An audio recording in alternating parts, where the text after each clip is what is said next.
Vamos agora encarar a parte mais divertida e interessante, ainda que não seja a parte mais simples, da compreensão das skip lists, no caso, a análise da eficiência da busca. A gente vai falar de eficiência de tempo, eficiência de espaço, fazer uma comparação entre elas, mas para isso eu preciso começar entrando em um pouquinho mais de detalhe técnico sobre a estrutura da skip list. Eu fiquei devendo um pedacinho para vocês, né? Eu expliquei lá tanto intuitivamente quanto o código, como que funcionam os nós, como que é a estrutura. No entanto, eu citei lá no primeiro vídeo, quando eu estava apresentando a definição, o fator de dispersão. E falei que eu ia entrar em mais detalhes depois, quando fosse necessário. Por enquanto, tudo que a gente sabe sobre skip list, que foi esclarecido, é que os níveis variam de 0 até um certo valor máximo, eles vão crescendo ali, e cada nível maior tem menos nós do que o nível anterior. Né? Ou andando no sentido contrário, se a gente partir lá do nível mais alto, que tem pouquinhos nós, cada nível menor daí vai ter na sua lista mais nós do que o nível anterior. Então depende do sentido que a gente anda. Né? No entanto, eu não falei para vocês como que esses nós variam, como que brinca, como que a gente define ali, vai ter quantos nós, quem vai estar, quem não vai estar, a gente não entrou nesses detalhes. Então vamos aprofundar aqui, isso foi de propósito, tá, gente? Porque essa é uma parte um pouquinho mais sofisticada dessa estrutura, tem a ver com a aleatoriedade, que a gente vai tocar nesse vídeo aqui, nessa explicação, mas só vai aprofundar mesmo na próxima. Mas vamos entendendo ali aos poucos, porque é a parte um pouquinho mais complicada da estrutura. Então, agora a gente vai começar a mergulhar em como que isso acontece, como que esse número de nós varia. Né? A gente sabe que ele vai diminuindo conforme a gente aumenta o número do nível, conforme a gente aumenta o valor do nível. Mas de quanto que ele varia? Ele varia de acordo com o fator de dispersão, né? Justamente indicando o quão mais dispersa fica uma lista cada vez que eu subo de nível. E um fator já dá a sugestão para a gente de que vai ter uma multiplicação envolvida. Então, entrando em mais detalhes, o fator de dispersão vai ser um inteiro d maior do que 2. Por que maior do que 2? Maior ou igual, perdão. Maior ou igual a 2. Por que maior ou igual a 2? Porque se ele for igual a 1, não dispersa nada. Né? Que indica que o número de nós do nível i, tá, para um nível i qualquer, para o nível i mais 1, quando eu variar do nível i para o nível seguinte, mais alto, esse número de nós vai diminuir, ele vai cair ali, em média, de 1 sobre d. Para simplificar, pensa que d é 2. Quando eu subir de nível, metade dos nós vão passar para esse segundo nível, metade não vão. Para esse próximo nível, metade não vai. Se d fosse 10, 1/10 dos nós ia passar, o resto não ia. Tá bom? Não é muito difícil, vai ficando mais esparso. Então, o número de nós ali cai pela razão, pelo fator aqui 1 sobre d, pela razão 1 sobre d. Tá legal. Tendo em vista isso aí, então a gente vai começar a analisar a eficiência de tempo. Quantas operações a gente faz numa busca. E a primeira observação aqui é o número de nós esperado para uma skip list, tá? Com n itens. Então pensa que eu tenho n elementos, n itens ali, para analisar essa eficiência de tempo. E eu quero saber quantas listas eu vou ter. Bem, uma lista eu tenho que ter de qualquer jeito. Né? A listinha lá do nível 0 tem todos os elementos. No nível seguinte, vai ter 1 sobre d apenas daqueles elementos. Então, para entrar em mais detalhes aqui para vocês, imagina que a gente tinha ali, olha, no nível 0, eu tinha n elementos. No nível seguinte, no nível 1, eu vou ter n sobre d. Depois, n sobre d ao quadrado. Né? Cada nível vai diminuindo por d. Aqui eu não estou me preocupando com arredondamento, tá, gente? Não é só para entender para onde o negócio está indo. Eventualmente, quando eu chegar no nível mais alto, eu vou ter n sobre d elevado a k. Cada novo nível eu perco 1 d avos. Ali, né, diminui por essa razão 1 d avos do número de itens e elementos do nível anterior. E eu vou parar quando eu já tiver pouquinhos elementos. Essa que é a ideia, tá? Intuitivamente aqui. Eu vou ter nessa hierarquia continuando até que nunca não tem mais ninguém. Lá não tem porque eu ter um novo nível. Seguindo essa ideia, então, a gente tem que n sobre d elevado a k vai ter que ser igual a 1. Tá? Ou alguma constante pequenininha, quando chegar no nível lá em cima. Eu coloquei 1 porque eu achei que fica mais simples. de pensar assim. Então isso aqui tem a ver com essa explicação aqui do número de níveis que a gente está tentando definir. E sendo assim, vamos desenvolver então, olha, n sobre d elevado a k é igual a 1, sendo k o maior dos níveis. Se a gente passar o k multiplicando, o que a gente vai ter? Deixa só eu pegar aqui. Não ficou o meu desenho mais bonito, mas tudo bem. A organização mais clara. Nós temos ali que d elevado a k vai ser igual a n, e disso a gente vai derivar, fazendo log base d dos dois lados, que k vai ser igual a log de n na base d. Tá? Lembrando que log na base d é o inverso de uma exponencial de base d. Tá legal? Então, a gente sabe aqui que o nível mais alto vai ser log de n na base d, então a gente espera ter aqui 1 mais log de n na base d níveis. Isso é porque 1 mais, porque começa no nível 0, né? E o nível mais alto, log de n na base d. Esse 1 mais realmente não vai ser o que é particularmente relevante para a gente, tá? E aqui a explicação, só para ir preenchendo, já que o número de itens cai de 1 sobre d por nível.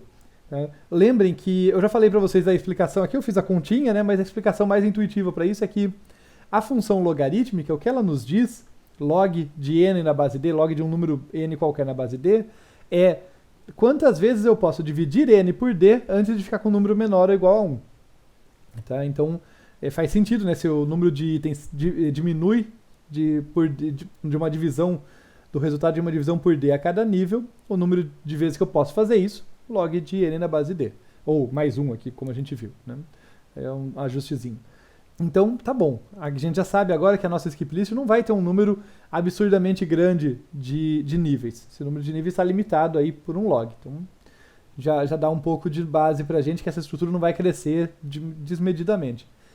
Mas a gente ainda tem que fazer a busca em várias listas, né? Se a gente lembrar como a gente faz a busca, a gente começa no nível mais alto, anda naquela lista, daí vai para a lista de baixo, anda naquela lista e assim por diante. Você pode andar em várias listas. Como que eu vou saber que eu estou andando pouco no total ali? Né? Porque tudo bem, os níveis são baixos, mas as listas ainda podem ser longas. Como que eu posso saber então que eu estou andando pouco? Vejam o seguinte aqui, o que acontece. Tá? Vamos olhar aqui a relação entre duas listas que são vizinhas ali do nível i mais 1 e do nível i. Pensando aqui, olha, entre dois nós de um nível i mais 1 para um i qualquer, devem existir quantos valores, quantos nós no nível i, no nível inferior. Eu vou fazer um outro desenho aqui pra gente. Deixa eu só pegar uma coisa aqui para separar, senão vai ficar muito confuso. Então, separando ali, eu quero fazer um desenho para explicar o que está acontecendo nessa afirmação aqui. Depois a gente preenche, completa essa chave, mas vamos ver aqui qual que é o raciocínio, usar um desenho para ajudar a gente. Imagina que eu estou num determinado nó do nível i. Fazer de modo bem genérico, tá, gente? O que eu quero dizer com genérico? Eu não sei se ele se esse nó estava em níveis para cima. Eu vou só supor que ele está no nível i mais 1, melhor dizendo, que ele está no nível i mais 1, portanto ele tem que estar no nível i também. Eu não sei qual que é o nível i ou i mais 1 ali, tá? Pode ser, o i pode ser o 0 e o i mais 1 pode ser o primeiro, né? Um par qualquer adjacente ali de níveis. E daí a gente vai olhar aqui e vai ver um próximo nó dessa lista aqui, que também está no nível i mais 1. E a pergunta que eu quero responder é, quantos nós eu tenho aqui, né, nesse intervalo, só que no nível i? Quantos nós eu tenho aqui no nível i? Quantos nós eu espero ter? Porque tem probabilidade envolvida, a gente vai entrar em mais detalhes depois. Eu estou fazendo análise como se fosse determinística, mas é tudo falando em valor esperado, em média, tá, gente? Então, vamos lá, vamos deixar claro. Qual que é a pergunta que eu estou tentando responder aqui? Quantos nós do nível i eu vou ter entre dois nós do nível i mais 1? Antes de responder ela, eu quero deixar claro para vocês por que essa pergunta é importante. Porque quando eu desço do nível i mais 1 para o nível i, lembrando da busca, é porque uma das situações, a situação mais comum, é porque a gente vai olhar para as chaves aqui e a gente sabe que se eu cheguei nesse nozinho aqui, nesse nó aqui, eu sei que a chave dele é menor do que a chave que eu estou buscando. Se eu cheguei nesse nó, ela tem que ser menor. Se ela fosse igual, eu já tinha achado, então eu sei que é menor. Não achei ainda, mas já cheguei nela. Então a chave dela é menor. Quer dizer, o nó que eu estou buscando tem que estar para frente dele.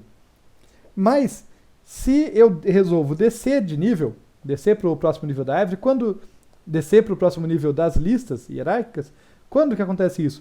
Quando eu olho para esse próximo nó, aqui, e eu vejo que ele tem valor maior do que a minha chave. Tá?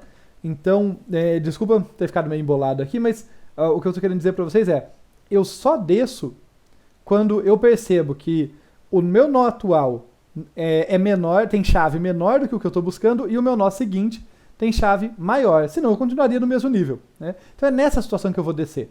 E é aí que eu quero saber quantos nós eu vou encontrar no nível de baixo, no nível I. Estou na situação que eu vou descer. Quantos nós eu vou encontrar? Tá? Já vou deixar bem claro porque essa importância, mas isso está motivado por essa questão da busca. O que acontece é que nesse nível de baixo eu vou ter mais nós, certo? Olha só, estou desenhando de modo genérico aqui, mais nós. Mas esse nozinho aqui que eu pintei em roxo, ele também vai estar na lista de baixo. O nó nunca desaparece. E eu já sei que ele é maior do que o meu. Então note que não tem como eu andar muito longe no nível I, se no nível I mais 1 eu já cheguei ali no meu limite, eu já estou naquele intervalo. O máximo que eu vou andar é nesses nós que estão aqui no meio. Tá legal? Estão vendo onde eu quero chegar? Olha, quando eu desço do nível I mais 1 para o nível I, lembrando que a busca começa no nível mais alto e vai descendo, o número de nós que eu vou passar no máximo no nível I são os nós que estão desse intervalo aqui. Mas o número de nós cresce de D cada nível que eu desço. Né? Se ele decresce de 1 sobre D cada vez que eu subo o número de nível, quando eu estou na busca eu vou decrescendo, ele cresce de D. Então o número esperado de nós nesse intervalo é D. São D nós que eu espero aqui. Tá legal? Só que note que eu fiz isso de modo genérico, do I mais 1 para o I para qualquer nível. Então, o que eu estou dizendo para vocês é, a gente nunca espera passar por mais do que D nós num nível qualquer da árvore. Para qualquer um deles. Tá? O comportamento da busca que a gente espera que aconteça aqui é, olha, no nível mais alto lá eu vou passar por no máximo D nós. Eventualmente eu chego na posição que eu percebo que aquele nó não está naquela lista, vou para o nível de baixo, passo por no máximo D nós, por causa desse argumento que eu expliquei aqui. Vou para o nível de baixo, passo por no máximo D nós. E assim por diante, até chegar no nível 0, até encontrar, ou, se eu não encontrar, chegar no nível 0. Então eu vou andar por no máximo D nós por nível da lista ali, né, esperado. Respondendo essa pergunta aqui, então, o número de nós que vai ter no nível I, entre dois nós do nível I mais 1, é D. Em média, eu vou ter D valores no nível I, porque a lista cresce de D. Esse argumento todo que eu fiz aqui foi sempre pensando que existiam dois limitantes. O limitante da direita, gente, pode ser o fim da lista, pode ser que eu simplesmente esteja no fim da lista, e tudo bem. Então, vai ser o mesmo raciocínio, só que é mais fácil visualizar pensando que tem os dois limitantes. Mas pelo mesmo motivo que a cada intervalo o número de nós cresce de D, cada vez que eu desço no nível na lista, se eu tiver ali no final de uma lista do nível I mais 1, no nível de baixo, a partir daquele nó vai ter no máximo D nós também. Esperado, tá? Sempre valor esperado porque é probabilístico. Mas então, essa que é a ideia, gente. Você lembra aquela ideia do zoom que eu falei antes? A gente vai andar no máximo D nós por nível, e daí a gente desce um nível no zoom. Né? Então, a gente só desce quando a gente já chegou perto bastante. Seria esse o raciocínio. Tá? Então, como tem ali, num determinado nível, entre dois carinhas adjacentes ali, no I mais 1, eu vou ter D itens, D nós, D valores no nível I, a gente espera dar o quê? D sobre 2 saltos, em média. Né? Até chegar até detectar que o item não está naquela lista, encontrar alguém maior do que ele e ter que descer de novo. De vez em quando eu vou chegar no fim da lista, daí vai dar D, mas em média D sobre 2, antes de descer para o nível seguinte. Portanto, juntando essas duas informações, o número de níveis, e essa que eu sempre acho um pouquinho mais complicada, que envolve o número de nós que eu passo num determinado nível, a gente vai ter desse produto ali o número de operações total esperado. Eu vou ter, em outras palavras aqui, D sobre 2 comparações esperadas por nível, vezes número de níveis, que é log de n na base d, e isso aqui é Ozão de log n, quando d é constante. D é um parâmetro fixo ali, que é maior ou igual a 2, mas é fixo, então ele vai ser constante. Depois a gente vai analisar como a skip list muda conforme eu brinco com o d, porque a skip list eu posso ter skip lists com parâmetros de dispersão distintos, tá? Mas isso aqui vai ser log de n, a minha busca, tá bom? Derivada, como eu falei aí, do produto, então, do número de níveis esperados e do número de saltos por nível, tá? E destacando que, por ser uma estrutura probabilística, a gente vai falar sempre de eficiência esperada. Mas, para vocês não ficarem confusos, porque a gente costuma gostar da análise de pior caso, né? Então, pô, como assim, professor? De repente você está roubando a favor dessa estrutura falando de eficiência esperada? Realmente, a eficiência esperada na análise probabilística é um pouco diferente de uma coisa determinística, como as árvores binárias balanceadas, as árvores binárias de busca balanceadas. No entanto, para deixar bem claro, essa eficiência esperada depende apenas das escolhas aleatórias do algoritmo. Eu não estou falando de, olha, se vier uma instância com as informações bem distribuídas, com as chaves bem distribuídas, vai se dar melhor e numa outra pode dar pior. Não, não. Você pode pensar na pior organização de chaves que você considerar, esse algoritmo não vai levar uma rasteira por causa disso. Essa estrutura de dados não leva a rasteira por causa disso, tá? Então, ainda é uma análise de pior caso, entre aspas, aqui no sentido que o conjunto de dados, as chaves que vão vir na entrada, não conseguem prejudicar a eficiência. É uma análise de eficiência esperada porque existem escolhas aleatórias na construção da estrutura, que a gente vai ver com mais detalhes mais à frente. Tá? Por enquanto eu estou falando que esse número de nós cai de D por nível, né? Ou conforme aumenta os níveis, cai de 1 sobre D, mas a gente vai ver que essa queda aí, ela é probabilística. A gente vai entrar em mais detalhes depois. Eu quero ainda falar com vocês da análise de eficiência de espaço e fazer uma comparação ali entre eficiência de espaço e eficiência de tempo, mas isso fica para o próximo vídeo.